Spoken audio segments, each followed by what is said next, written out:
태국 뉴스를 가장 쉽고 빠르게 전해주는 영준이의 태국 뉴스룸. 구독과 좋아요는 사랑입니다. 영준이의 태국 뉴스룸 시작합니다. 90대 태국 참전용사에게 새 집을 선물하는 감동적인 일이 있었습니다. 올해 93세인 참전용사 차름셋은 70여 년 전의 전쟁 기억이 여전히 선명합니다. 그는 참전 영웅이었지만 가족들과 함께 허름한 판잣집에서 어렵게 생활해왔습니다. 이들의 어려운 상황은 지난 3월 70여 년 만에 차름셋의 한국전 참전 사실이 확인되면서 세상에 알려졌습니다. 이제 밝고 넓은 거실, 깔끔한 화장실에 에어컨까지 설치된 새 집이 마련되었습니다. 판잣집에서 쫓겨날 위기에 처했던 가족들은 걱정 없이 생활할 수 있게 되었습니다. 이 행사는 재향군인의 모금운동으로 이루어진 것으로 전쟁 참전 후 어려운 생활을 이어온 참전 용사를 돕기 위한 취지로 마련되었습니다. 푸미탄 부총리 겸 국방부 장관은 해군 참모총장과 잠수함 프로젝트 관련 면담 후 계약 수정안은 아직 검토 단계이며 프로젝트 전반을 숙지하는 데 시간이 필요하다고 밝혔습니다. 그는 국민에게 투명하게 진행 상황을 알릴 것이라 강조하며 모든 결정은 군과 국민의 이익을 우선으로 삼겠다고 언급했습니다. 잠수함 사업이 이전 군부 정권 시절 시작된 점에 대한 정치적 의혹에는 너무 앞서 생각하지 말라고 답하며 현재 다양한 해결 방안을 검토 중이라고 밝혔습니다. 그는 최근 아세안 국방회의에서 여러 국가와 논의가 있었다며 사업 진행 여부는 충분히 검토 후 명확히 결정할 것이라고 덧붙였습니다. 패통탄 총리가 내일 로렌스 웡 싱가포르 총리 부부의 공식 방문을 앞두고 환영 준비를 점검했습니다. 이번 방문에는 양국 간 회담과 공무원위원회와 싱가포르 외교부 간 협력 MOU 서명식이 포함되며 태국 전통 공예 전시회도 예정되어 있습니다. 점심에는 총리 부부가 공식 오찬을 주최하며 이는 신임 총리의 첫 외국 정상 환영 행사입니다. 최근 태국에서 경제 악화로 인해 기업들이 비용 절감을 위해 구조조정을 단행하는 사례가 증가하고 있는 가운데 한 자동차 부품 회사가 전 직원 1000명을 해고했다는 소식이 전해졌습니다. 태국 노동자 페이스북 페이지에서 낑케우 지역의 한 자동차 부품 회사가 어제 모든 직원을 해고했다며 해당 소식을 공유하며 해고된 직원들에게 위로 메시지를 보냈습니다. 이 게시물이 확산되자 많은 노동자들과 직장인들이 댓글로 응원과 위로를 전하며 연대감을 표현했습니다.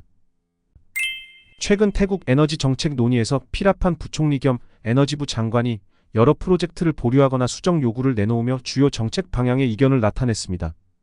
그는 에너지규제위원회 위원 선발, 메모광산 석탄 채굴 및 운송 계약, 재생에너지 전력 구매 입찰, 탄소세 도입, 태국, 캄보디아 해양 분쟁지대 협상 등 5개 사안을 중단하거나 재검토하겠다고 발표했습니다. 하지만 관련 정책 논의는 여전히 정부 내 갈등을 드러냈으며 에너지 가격과 국민 생활비 부담을 줄이자는 총리의 방향과는 엇갈리는 입장을 보였습니다. 탄소세에 대해서는 재무부가 영향을 최소화할 것이라고 주장했으나 에너지부는 중복과세 우려를 제기하며 반대했습니다. 타이항공이 회생 계획에 따라 주당 4.48바트로 최대 98억 2250만 주를 발행하며 12월 6일부터 12일까지 기존 주주와 직원을 대상으로 판매를 진행한다고 밝혔습니다. 이번 주식 발행은 부채를 자본으로 전환하고 재정을 강화하기 위한 것입니다. 타이항공은 약 5345억 바트의 부채를 209억 주로 전환하며 연말까지 자본 상태를 양적으로 전환하고 2025년 2분기까지 증권거래소 재상장을 목표로 하고 있습니다. 올해 9개월 동안 1162만 명의 승객을 수송하며 성과를 냈으나 비용 증가로 이익이 감소했습니다. 태국 공공부채관리청 파차라 국장은 금융기관개발기금 분담금을 3년간 연 0.46%에서 0.23%로 줄이는 정책이 공공부채 비율에 영향을 주지 않을 것이라고 밝혔습니다. 현재 금융기관개발기금 부채는 약 5천억 바트로 상환 기간이 1년 6개월 연장되며 연간 1억에서 5억 바트의 추가 이자가 발생합니다. 이 부채는 중앙은행이 책임지고 있어 예산에 영향을 미치지 않습니다. 현재 태국의 공공부채 비율은 GDP 대비 62.33%이며 2025년 말에는 약 63%로 예상됩니다. 중앙은행은 분담금 감축이 국민과 중소기업의 상환 능력을 회복시키고 금융기관에도 긍정적 영향을 줄 것으로 기대하고 있습니다. 에카나 산업장관은 11월 21일부터 23일까지 일본을 방문하여 일본 경제산업성 장관 및 주요 자동차 제조사 대표들과 회담을 가졌습니다. 에카나 장관은 내수시장 회복을 위해 대출 규제 완화와 경제 활성화 정책을 추진 중이라고 강조했습니다.